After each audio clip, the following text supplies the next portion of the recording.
Hello everyone. In this short tutorial, I'm going to show you how to generate jar files and Javadocs from an intelliJ project. Now, if I wanted to take this simple console program and package it into a runnable jar, so people would be able to simply run it without having to have an IDE, without having IntelliJ or anything like that, I would first have to go up to the File menu and then Project Structure. And in Project Structure, I'm going to have to set up artifacts for this project. Now, artifacts are things that are left behind after compiling. So once I build my program from the project, it would then build whatever artifacts. It would leave behind any artifacts that I asked. So if I select plus, I can say I want a jar, and specifically from modules with dependencies. The dependencies are what allow us to create a jar file that is a standalone program that can run by itself. This will add imports and other things that your program requires.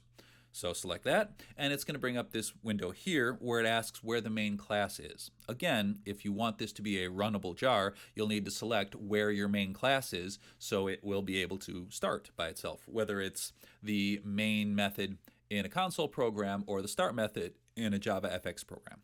So I will select where my main method is in the JARandJavaDoc class, and then you can leave the rest default, and then we are good.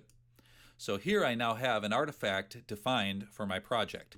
So if I want to, click OK, I can go up to the Build menu, and in the Build menu there is an option to build artifacts. Now this would have been grayed out had I not defined the artifacts that I want for this project, but I did. So now when I build artifacts, this is going to build a jar file for me.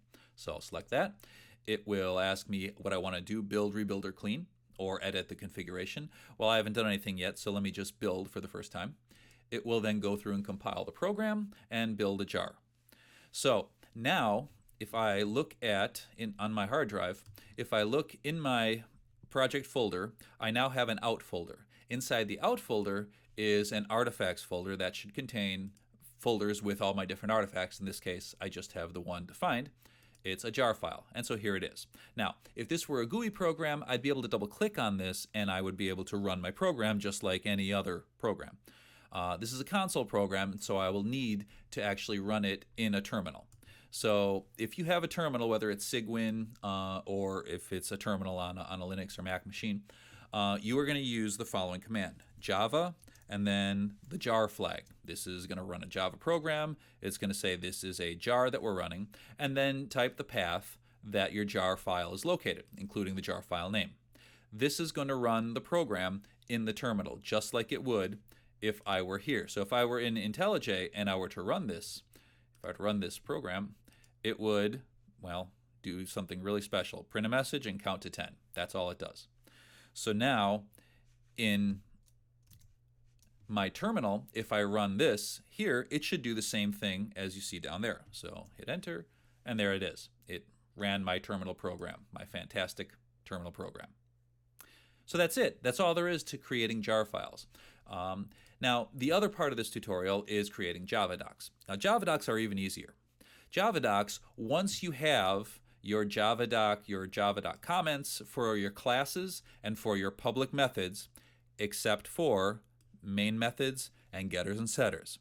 All the other methods, if they're public, they need Javadoc comments, including parameter and return annotations if you have them.